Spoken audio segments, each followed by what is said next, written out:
इस कायनात को बनाने में अल्लाह तबारक ताला ने जिस आर्किटेक्ट और फन तामीर के जिस जौहर का मुजाहरा किया है वो बेमिसाल है। दुनियाए फ़ानी में इमारतें रोज़ बनती हैं और बिगड़ती हैं, लेकिन अल्लाह के करम से दुनिया कायम है।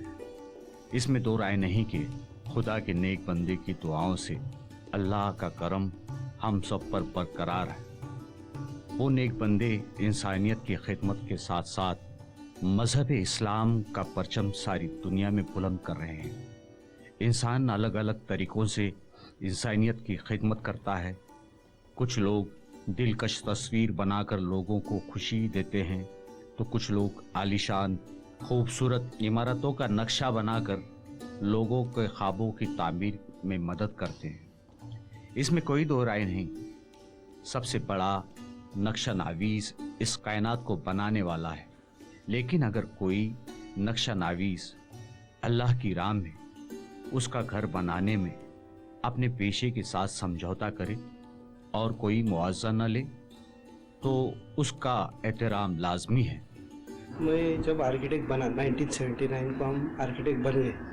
उस वक्त तो बिगनिंग था, कुछ भी नहीं था हमारे पास, जस्ट ब्रांड न्यू आर्किटेक्ट। तो तभी हमने एक वादा कर दिया खुद में और अल्लाह से कि जो भी काम होएगा, खास करके मस्जिदों का, मदरसे वगैरह तो हमको उतना नॉलेज भी नहीं था उठे, तो हम ज़िंदगी भर मरते दम तक जो रहेगा कि we will not take any fees, free में करेंगे। ऐसा तभी जज्बा हो गया था। बोले तो जब भी मेरा प्रैक्टिस भी स्टार्ट नहीं हो गया था।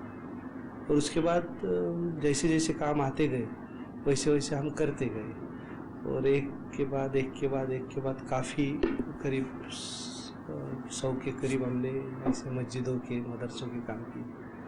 ये तो आपका एक प्रोफेशन है। हाँ। प्रोफेशन को के साथ कॉम्प्रोमाइज़ करना है, तो उसमें आपको नुकसान झेलना पड़ रहा है?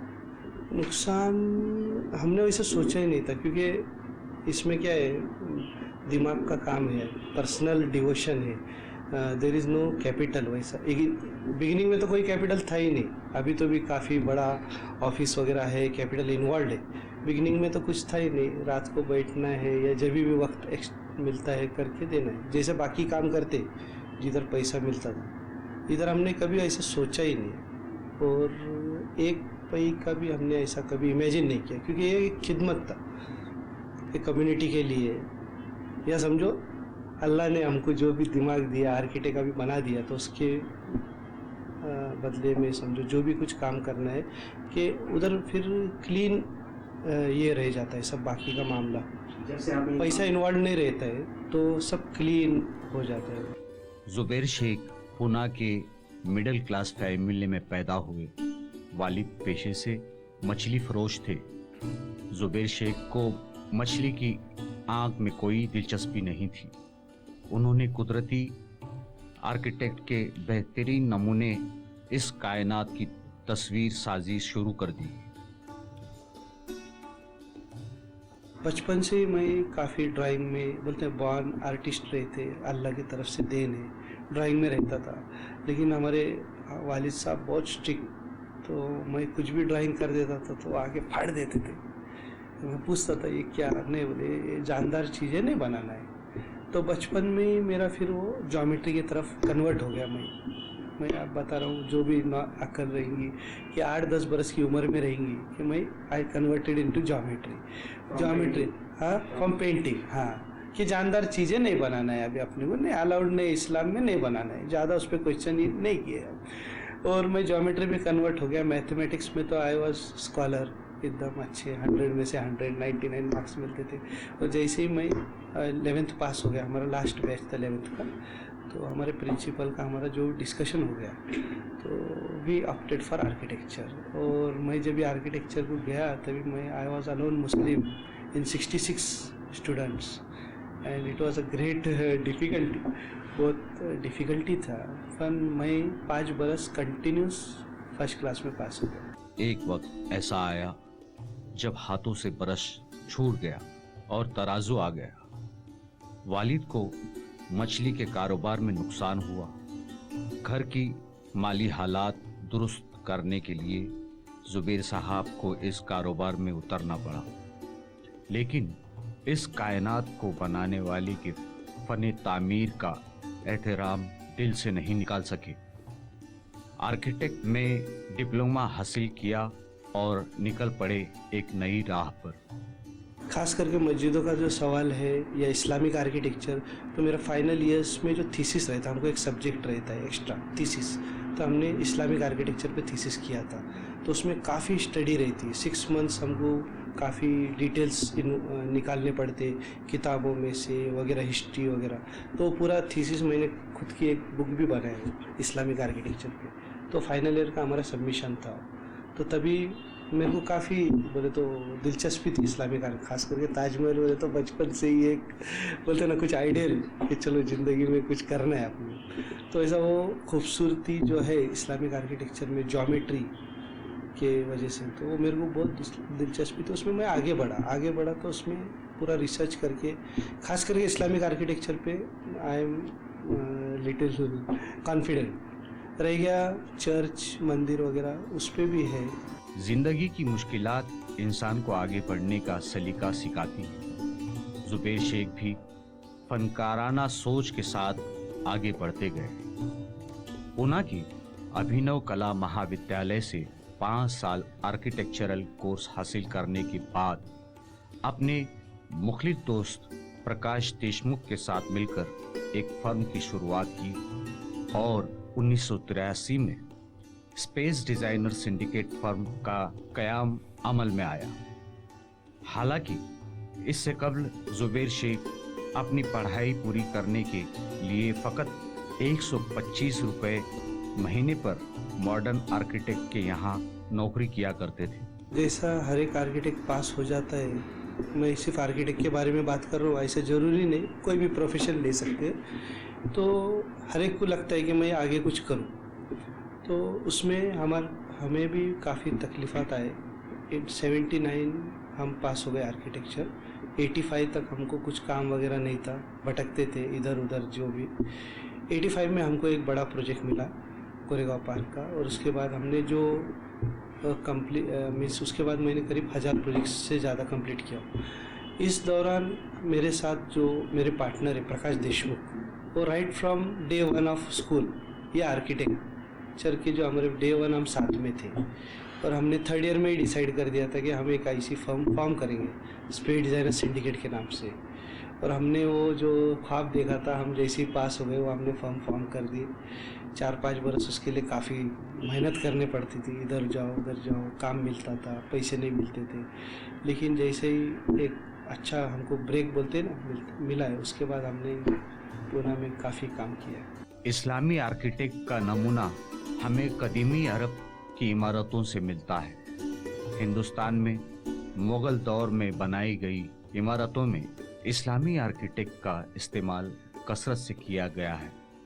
जुबैर शेख ने हालांकि अरब या हिंदुस्तान के बाकी इलाकों का सफ़र कम ही किया है, लेकिन इस्लामी फन तामीर के असरात इनके दिलो दिमाग पर गहराई से नक्श है। पुणे के कैंप इलाके में बनी कुरैशी मस्जिद न सिर्फ अपनी खूबसूरती बल्कि सहूलियात को जहन में रखकर बनाए गए नक्शे के लिए भी मशहूर है।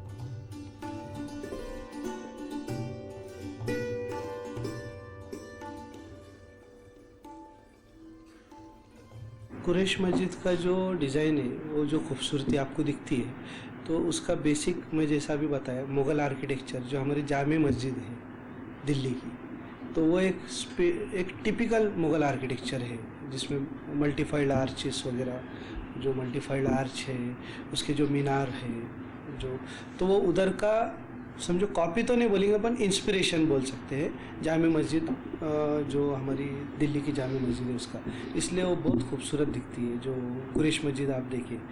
और रह गया आज़म कैंपस की मस्जिद, वो कुछ नहीं, दैट इज़ अ मॉडर्न मस्जिद, उसमें कोई इंस्पिरेशन नहीं, फुल हमारे तरफ से वो गिफ्ट है पूरा। आज़म कैंपस में बनी आज़म मस्जिद, इसको देखकर अरब ममालिक के या ईरान और इराक में तामीर मस्जिद का एहसास होता है।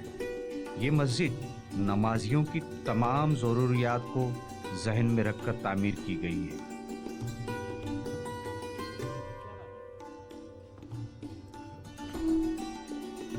पूना की बाबाजान दरगाह शहर के वस्त में और सड़क के किनारे होने की वजह से बाबाजान दरगाह के एतराफ में जगह कम थी, लेकिन जुबैर शेख ने अपनी जहनत और अक्लमंदी से नक्शा तैयार किया है, वो काबिल तारीफ है।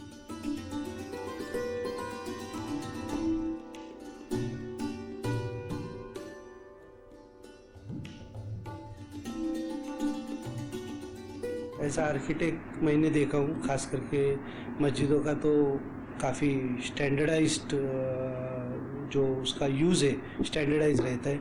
हमारे कमर्शियल प्रोजेक्ट्स का तो काफ़ी डिफ़िकल्ट रहता है, लेकिन पहला प्लानिंग आता है, प्लान जो यानी कि यूज़ कैसा करना है, किधर से आना है, किधर जाना है, किधर टॉयलेट्स का पोजीशन रहेगा, किधर यूज़ का, मस्जिदों का जैसा सहन रहेगा, फिर बड़ी मस्जिद रहेंगी, फिर मेहराब रहेगा वगैरह, वो सब पोजीशन पहला करना है। वो सब हो गए बाद कंप्लीट होता है, सब का प्लानिंग करने पड़ता है कि भाई जगह यूज़ वेस्टेज नहीं हो, नहीं तो ऐसा बना दिए कोई तो और देखते तो आधी सब बैठती, ऐसा नहीं, सबके हिसाब से मस्जिद का प्लानिंग होता है। और वो एक बार प्लानिंग फाइनल हो गया कि कितने लोगों के लिए मस्जिद बनाना है, उसके बाद में फिर एक्सटर्नल आता है। लेकिन ये साथों साथ चलते रहता है, एक्सटर्नल एज अ आर्किटेक्ट को ब्रेन में साथों साथ चल गया ऐसी दिखने वाली, और हम विजुलाइज करते बनने के पहले कि ये मस्जिद ऐसी दिखेगी। ईरानियों का इमाम बाड़ा, इसकी बनावट और दीवारों पर की गई नक्काशी से ईरानी आर्किटेक्ट की झलक मिलती है। इसकी दूसरी मंजिल की तामीर जुबैर शेख के जरिए बनाए गए नक्श से हुई है। अपनी इमेजिनेशन की खूबियों के जरिए जुबैर शेख ने ईरानी आर्किटेक्ट को हिंदुस्तान में लाने की कोशिश की है। नहीं, उसमें हमारा मिक्स हुआ है, क्योंकि वो जब भी इमाम बाड़ा का काम था तो ग्राउंड फ्लोर कंप्लीटेड था, हमने फर्स्ट फ्लोर और बाकी का सब एक्सपेंशन का काम किया, आगे भी काफ़ी काम है उसका, तो वो हमने नीचे के हिसाब से ऊपर उसको हमने डेवलप किया है। तो ईरानियन आर्किटेक्चर उसमें है, शामिल है। पूना का ईदगाह, जिसे जुबैर शेख की नक्शे नवीसी ने शानदार और दिलकश बना दिया। मुंबई पूना हाईवे पर बना ये ईदगाह मुसाफिरों की रहनुमाई भी करता है, साथ ही बम्बई या दूसरी जगहों से पूना आने वाले को एक शानदार इमारत की शक्ल में इस्तकबाल करता है और पूना की शान में चार चांद लगा देता है। शायद दुनिया में बनी तमाम मस्जिद में मस्जिद नबवी का अक्स मिलता है, और जुबैर शेख अपने तख़य्युलात की बुनियाद पर एक हकीकी नक्शा खींचने के कोशां हैं।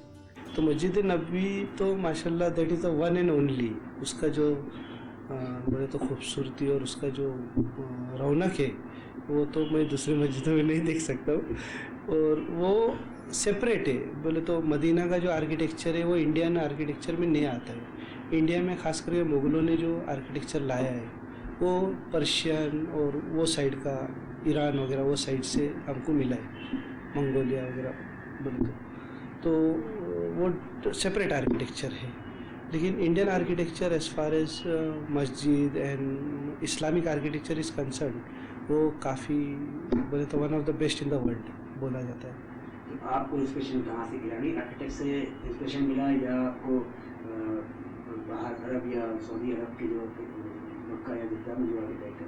नहीं, मुझे आपका कुछ अपना कुछ इमेजिनेशन है? नहीं, देखो इमेजिनेशन तो जो है हम देख के या ऐसा बाय जेनेटिक्स जो भी है ब्रेन में जो आ गया वो कर दी, लेकिन ज़्यादा करके मैं जो भी कर रहा हूँ तो वो इंडियन आर्किटेक्चर के हिसाब से चलता है। इंडियन आर्किटेक्चर में जैसा बताया पर्शियन आर्किटेक्चर वगैरह है, और सऊदी का जो आर्किटेक्चर है वो थोड़ा डिफरेंट है, और अभी उधर डेवलपमेंट। और पहला सऊदी में काफ़ी इतना आर्किटेक्चर नहीं है, आप देखे जाएंगे तो मस्जिद नबी और हरम शरीफ अगर छोड़ा जाए तो बाकी छोटे छोटे मस्जिदें हैं। पर इंडिया में जो काफ़ी बहुत बड़ा बोले तो ये हिस्टोरिकल एविडेंस मिलता है हमको इस्लामिक आर्किटेक्चर का। जुबैर शेख ने समाजी खिदमात में भी बढ़ चढ़ कर हिस्सा लिया, गरीब और मजलूमों की मदद को अपना फर्ज समझा। पूना का समीना इकबाल आशियाना इसकी जिंदा मिसाल है। यतीम बच्चों के लिए बने इस आशियाने की नक्श नवीसी के लिए जुबैर शेख ने कोई भी मुआवजा नहीं लिया, लेकिन इसका डिजाइन इस तरीके से बनाया कि ये इमारत न सिर्फ अपनी खूबसूरती के लिए जानी जाती है, बल्कि यहाँ पर जिंदगी के तमाम सहूलियात मौजूद हैं। पूना का आजम कैंपस, जिसे महाराष्ट्र का एक बड़ा तालीमी मरकज कहा जाता है, इस पूरे कैंपस को देखकर बैरूनी मुमालिक के किसी बड़ी यूनिवर्सिटी का एहसास होता है। यहाँ पर बनी हर एक इमारत का नक्शा फने तामीर की तमाम सलाहियतों को नुमाया करता है। जुबैर शेख की जिंदगी का ये पहला एक बड़ा प्रोजेक्ट था, जिसको पूरी ईमानदारी, जहानतमंदी और खिदमत खल्क के जज्बे के तहत तैयार किया गया और मुआज़े में अक़लियती फ़िरक़े से ताल्लुक़ रखने वाले तालिबे इल्मों की फ़कत दुआएं मिली। नौ तामीर पूना का अबू कलाम आज़ाद मेमोरियल। ये आलीशान इमारत उर्दू और अक़लियती फ़िरक़े से जुड़े प्रोग्राम और मौलाना आज़ाद से जुड़े अदब को महफूज रखने के लिए बनाई गई है। जुबैर शेख ने इस इमारत के नक्शे के तहत कदीमी मुग़ल आर्किटेक्ट को जदीद तर्ज में पेश करने की कोशिश की।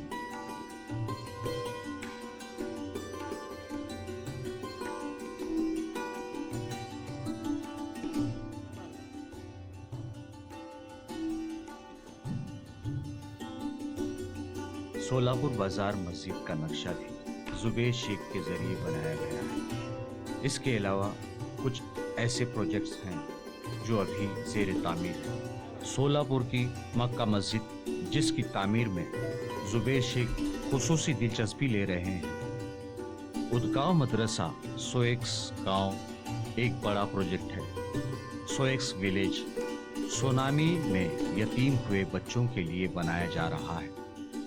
रह गया अभी कम्युनिटी के लिए जो करना है आगे, इंशाल्लाह करने वाली ज़ात तो अल्लाह की है, हम तो बहुत छोटे, कुछ नहीं कर सकते। फिर भी एजुकेशन फील्ड में जो भी मैं मदद कर सकता हूँ कम्युनिटी को, कि भाई एजुकेशन के सिवा कुछ नहीं। जैसा मैंने मेरा पास्ट हिस्ट्री नहीं बताया, लेकिन वी आर आवर प्रोफेशन और business was fish merchant and this is total change over. तो काफ़ी एकदम नॉर्थ साउथ बोले तो कुछ भी कर सकते हैं आप, पर एजुकेटेड मांगता है, आपने खुद को सिखाना है, खुद को पढ़ाना है, अच्छी बात समझने की कोशिश करना है और उस पर अमल करना है। एक आर्किटेक्ट के लिए इमारतों के नक्शे बनाना आम बात है, लेकिन जुबैर शेख उस वक्त खास बन जाते हैं जब ये मजहबी इमारतों का नक्शा समाजी खिदमात के जज्बे को जहन में रखकर बनाते हैं।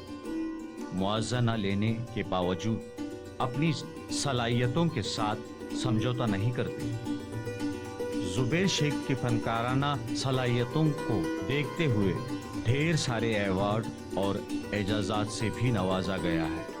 हालांकि इनको मिले अवार्डों की फहरिस्त खासी लंबी है, लेकिन 2002 में इन्हें जब मुंबई की एकोमोडेशन टाइम्स की जानिब से architect of the year award से नवाजा गया तो तमाम लोगों की निगाहें जुबैर शेख पर टिक गई। इसके अलावा गवर्नमेंट ऑफ महाराष्ट्र की जानिब से मगरपट्टा में साइबर सिटी बनाने के लिए बेस्ट टेक्नोलॉजी पार्क अवार्ड से भी नवाजा गया।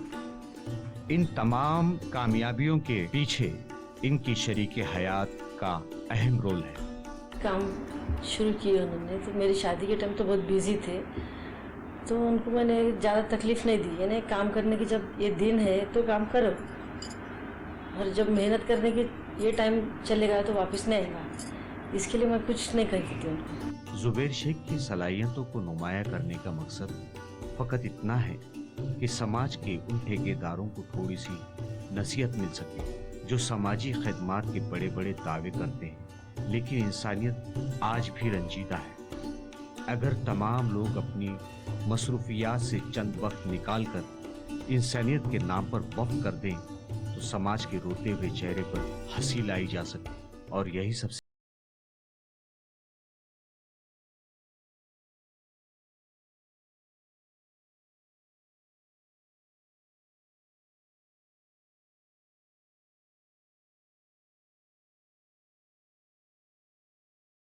अल्लाह